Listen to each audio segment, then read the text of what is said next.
आप सबको नमस्कार। मंच पर विराजे हमारे वरिष्ठ कवि आदरणीय प्रयाग शुक्ल जी, गगन गिल जी, सुधा उपाध्याय जी, डॉक्टर किरण मिश्रा और मंच का जो संचालन कर रहे हैं वरिष्ठ रचनाकार, लेखक, कवि।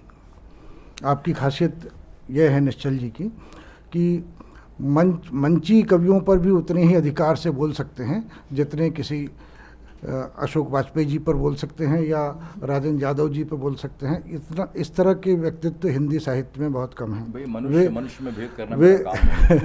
वे अपने ढंग के, कवियों में भेद क्यों करें? हाँ, वे अपने ढंग के अनूठे साहित्यकार हैं और मेरे प्रति उनका स्नेह रहा है हमेशा। तजिंदर जी को दूसरे संग्रह के लिए खूब खूब बधाई। मुझे लगता है तजिंदर जी, कवि तजिंदर की एक कविता है जिसमें लेखन के प्रति उनका क्या नज़रिया है ये जाहिर होता है। बस इतना चाहिए कविता को, एक सालता हुआ दुख और एक सुनने वाला सीधा साधा मनुष्य। फिर एक बार कहिए। बस इतना चाहिए कविता को, एक सालता हुआ दुख और सुनने वाला सीधा साधा मनुष्य। क्या बात। दुख की बात होती है तो मुझे श्रद्धेय वरिष्ठ कथाकार राजेंद्र यादव जी की याद आती है। उन्होंने अपने संपादकीय में लिखा था, हंस के संपादकीय में, कि दुख लिखने के लिए प्रेरित करता है। सुखी आदमी पर आप नहीं लिख सकते। सुखी आदमी पे आप क्या लिखेंगे? लेकिन दुख, एक तो कितने प्रकार का दुख होता है और दुख ही जीवन की कथा रही, तो दुख ही लिखने के लिए प्रेरित करता है। तजिंदर जी की, कवि तजिंदर की दुख पर एकाधिक कविताएं हैं। कविता के माध्यम से वे दुख को टेरते हैं। कविता के माध्यम से कवि लूथरा दुख को टेरते हैं, आवाज़ लगाते हैं, शब्द देते हैं, उसके बगलगीर होते हैं, उससे गलभैयाँ करते हैं और इसके दरमियान वे उस सीधे साधे इंसान की भी तलाश करते हैं। आज हमारे विश्व में जो समस्याएं हैं, हमारे देश में जो समस्याएं हैं, जिस तरह से समाज को विभाजित किया जा रहा है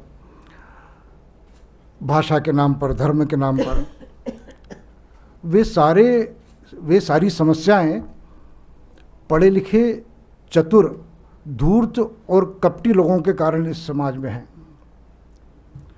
सीधा साधा आदमी जिसकी की तलाश है, वह तलाश हर कवि को है, हर सृजन करने वाले को है। अरबी घोड़े का बार बार जिक्र होता है। उसमें मैंने अपनी दृष्टि से उस कविता को जब देखा तो उन्होंने कहा कि ये जो पढ़ा लिखा धूर्त कपटी आदमी है ना, जो नियम बनाता है, जिसे घोटा हुआ ज्ञान है, जिसकी नकली श्रद्धा है, अपरीक्षित श्रद्धा है, और इस सत्ता का अपने ढंग से इस्तेमाल करता है, ये आदमी समस्याएं बढ़ाने वाला हो। आज विश्व में जो युद्ध हो रहे हैं वो इन्हीं लोगों के कारण हो रहे हैं। हमारे समाज में जो त्रासदी है वो इन्हीं चतुर और धूर्त लोगों के कारण है। कवि उनकी तरफ इंगित करता है और वो सीधा साधा आदमी, वो भोला भाला आदमी, जो गांव में अगर कोई शव यात्रा निकलती है तो एक घर का दुख पूरे गांव का दुख बन जाता है। महानगरों के जो नकली दुख व्यक्त करने का तरीका है, उससे ये गांव के का दुख में शामिल होना, कस्बे का दुख में शामिल होना बिल्कुल अलग है, बिल्कुल अलग है। जिस शव यात्रा का ये जिक्र कर रहे थे, उसमें जो पिता का दुख है वो हर उस पिता का दुख है जिसने अपने सामने अपने पुत्र को खोया है या पुत्री को खोया है। हर पिता उस कविता में आपको नजर आ जाएगा जो इस त्रासदी से, इस दुख से गुजरा है। और महानगरों की जो कथित संवेदनहीनता है, संवादहीनता है, वह सब उस कविता में उजागर होती है। मगर मैं बात में दूसरी कर रहा हूँ। मैं बात कर रहा हूँ तजिंदर जी की, कवि तजिंदर की, कि वे उस सीधे साधे आदमी की न केवल तलाश करते हैं बल्कि पाते हैं कि मैं भी यदि ऐसा हो जाऊँ। मूर्ख कविता जो आप देखिए, एक तरफ ये कविता की ये जो धूर्त लोग हैं, यही सृष्टि में तमाम उत्पात की जड़ है। यही कथावाचक हैं जो कथा पर कम ध्यान देते हैं, अपने चढ़ावे पर ज़्यादा ध्यान देते हैं। तो इन्हीं धूर्तों के कारण ये सृष्टि जो है वो रहने लायक नहीं हो रही है। और जो मूर्ख है, जो सीधा साधा है, जिसको आप गांव का आदमी कहते हैं, वो कविता में पढ़ना चाहूँगा जिसके कारण कवि अपना पक्ष रखता है।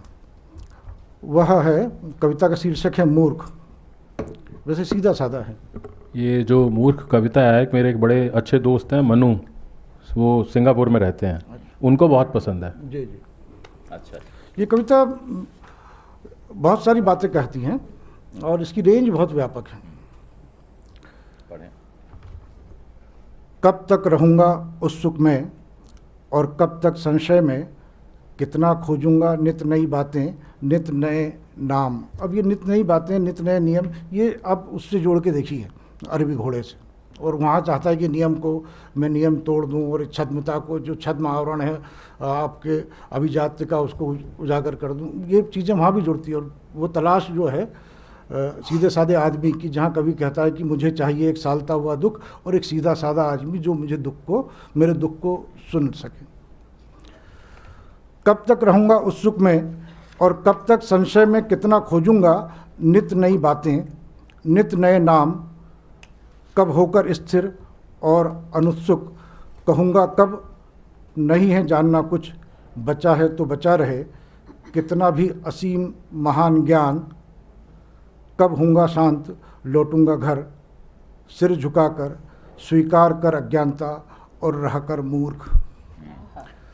तो समाज के सामने जो समस्या है ना विश्व में, या हमारे, वो सब चतुर लोगों के कारण, वो पढ़े लिखे लोगों के कारण, वो धूर्त लोगों के कारण, वो कपटी लोगों के कारण है समाज में। अब मेरा प्रश्न उसमें यही है कि क्या मैं ठीक ठीक बातें, उनकी कविताओं को ठीक ठीक पकड़ पा रहा हूँ। और दूसरा, मुझे लगता है कि मुझे तो मेरे कवित्व बनावत। तो घनानंद जी की ये जो बात है, लोग है लागी कवित्व बनावत, मोहित तो मोरे कवित्व बनावत। लोग कविता बनाने में लगे हैं और कविता मुझे बनाने में लगी है। महाकवि घनानंद की ये पंक्तियाँ मुझे लगता है कवि लूथरा पर शब्दशः लागू होती है। एक नया ईश्वर उनका दूसरा कविता संग्रह है। बहुत सारी बातें उसके बारे में हो चुकी है, लेकिन मेरी बात की पुष्टि उनकी ये कविता करती है, मैं तुम्हारा टीचर हूँ। मैं तुम्हारा टीचर हूँ कि कविता कवि को गढ़ती है। कविता किस तरह से कवि को गढ़ती है, उसे दिशा देती है, उसको। भवानी प्रसाद मिश्र भी उस दिशा में कुछ बातें करते हैं। अच्छा, बहुत सारी बातें उनकी, तजिंदर जी की ऐसी है जिसको आप उद्धरण के रूप में रख सकते हैं, कहान के रूप में रख सकते हैं। जो छोटी छोटी कविताएं हैं वो अपने आप में इतनी मुकम्मल है कि उनका उपयोग आप कर सकते हैं। तो मैंने तो काफ़ी गहराई से उसका अध्ययन किया है, समय सीमा का मुझे ध्यान है। तो उन्हें दूसरे संग्रह के लिए, इस बहुत महत्वपूर्ण संग्रह के लिए, और गुलजार जी ने उसकी कई बातों को रेखांकित किया है, उन्हें बधाई देता हूँ। और क्या मैं ठीक ठीक कि उस सीधे साधे आदमी की उनको तलाश है और इस धूर्तता को वो अच्छी तरह से समझ पाए हैं। वो चाहें तो जवाब दें, नहीं तो आपका कोई सवाल अगर। मेरा सवाल ये है कि क्या मैंने उनको ठीक ठीक पकड़ा है कविता के माध्यम से? अध्यापक रूप में सवाल करें, डरने की कोई बात नहीं।